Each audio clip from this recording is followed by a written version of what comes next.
The Hitman franchise saw a significant amount of attention in 2015, with another feature film just recently released last summer. Hey, a film that is not as bad as people made it out to be. I mean, not saying it's particularly good, but you could do worse, except for that horrible ending, but nevertheless.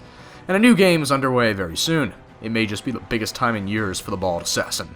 However, following the release of 2006 acclaimed Hitman Blood Money, the series saw a 6-year-long drought with absolutely no game titles produced.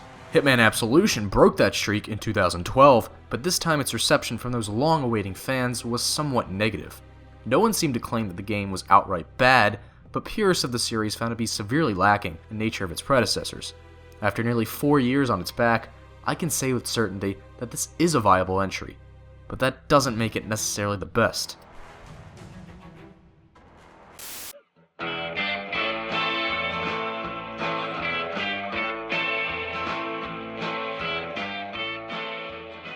The Hitman franchise wouldn't be given a green light from Eidos, this would have been just before their merger with Square Enix, to continue with its successor until 2009, which is when official development for the next stealth game would have begun.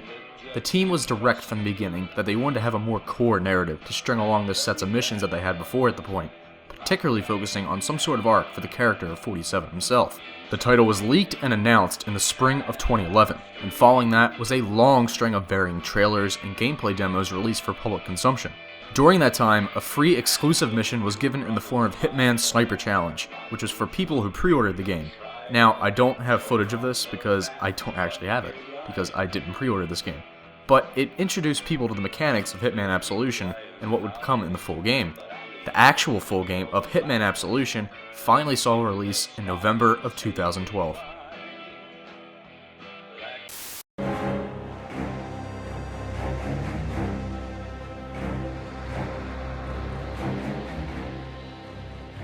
You are Agent 47, a professional assassin with the notable characteristic of having this barcode on the back of your head.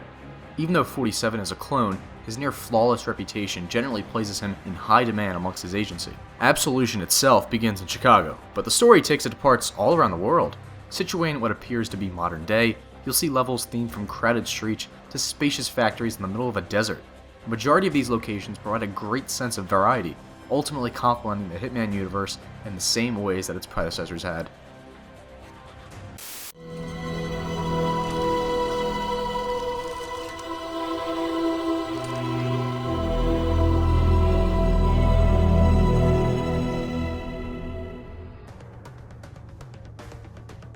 .47's handler, Diana Burnwood, is randomly condemned for betraying the agency, and is then marked to be killed by 47 himself.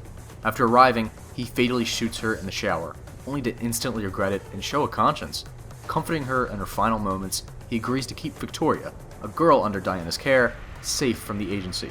From there, the story spirals into pure brutality and absolute oddity. While the narrative aspects of Hitman Absolution are largely mediocre, neither good nor especially bad, it infuriates me at the amount of potential here. I mean, the pre-rendered cutscenes are still largely impressive and engaging and all that. The voice acting isn't too shabby either. Not only that, but I found the writing to be commendable.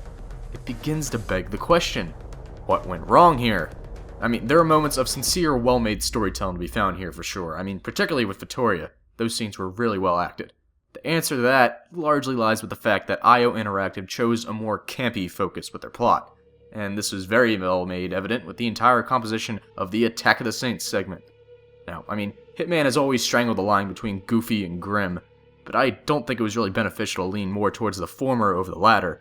I mean, like I said, there are moments of complete awesome storytelling here, and it would provide the impression that something is more significant being produced. But instead, it just falls flat on its face.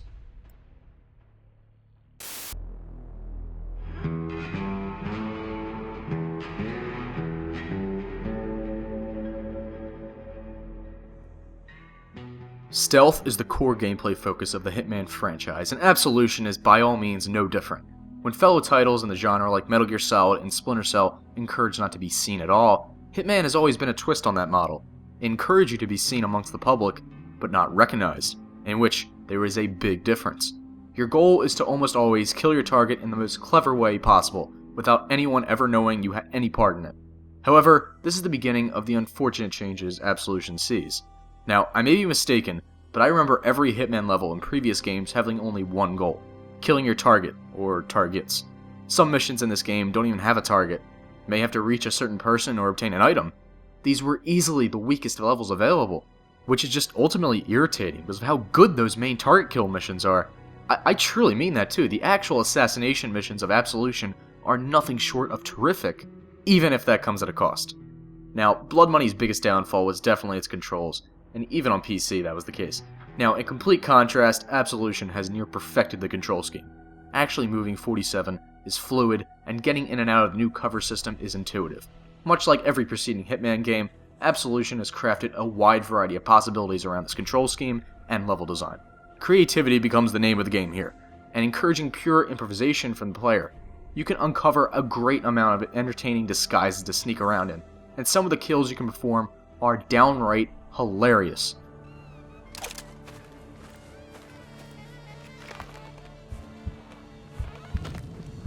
Good nab. Okay. Wait, no, you ain't seen nothing yet. Okay. One more.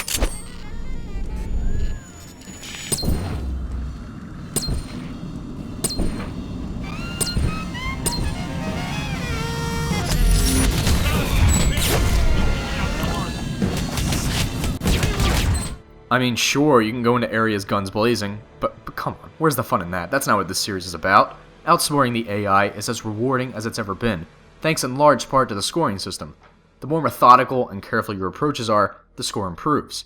It's not a monumental addition at all, but I found it to be a cool way to track my stealth versus others. From there are two main gameplay tweaks in which Absolution presents. The first of which is Instinct, a useful feature that allows for the better predicting of enemy routes. And the second is the real buzzkill of this game, the reduction of the environmental aspects. Blood Money, for instance, always presented a single map that you had in order to devise your scheme to take down your targets. It consisted of a single map with only an initial load into the level. Absolution doesn't really have that at all, and each scenario is divided into separating sections. This has been by far the biggest criticism that Absolution has received, and trust me, I see where fellow fans are coming from when they condemn it. However, I do not fully agree. Yes, the overall level design of Blood Money was superior over this somewhat jumbled structure, but the core of Absolution still feels like a true Hitman game. Now, I still prefer Blood Money's approach. That doesn't immediately discount Absolution like some people have at the time of its release. It's also worth noting that Hitman Absolution also added the Contracts mode for the first time, an online-enabled experience where you can enter levels played through during the campaign and mark your own targets for challenges. While it's really cool that they gave you the ability to modify a lot of the elements from the main game, I admittedly didn't invest much time at all into this mode. It's just not what I come to this franchise for, and I'm perfectly content with sticking to the already outlined levels that the actual developers have provided for me. But, hey, it's cool it's here.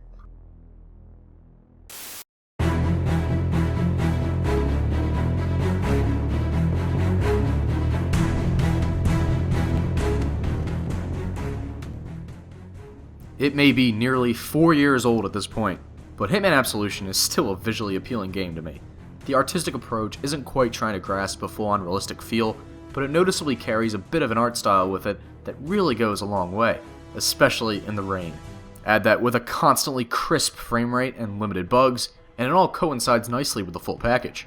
While the audio end of things may not be as impressive as its predecessor, I mean, who could forget that mesmerizing title theme from Blood Money, it still retains a competency that lives up to everything else that this game provides.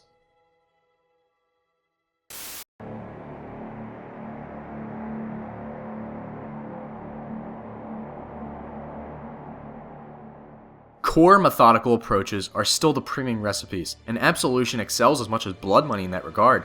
Trust me, I yearn for entire free-roaming environments as well, and I still believe that Blood Money is the better game at the core of it.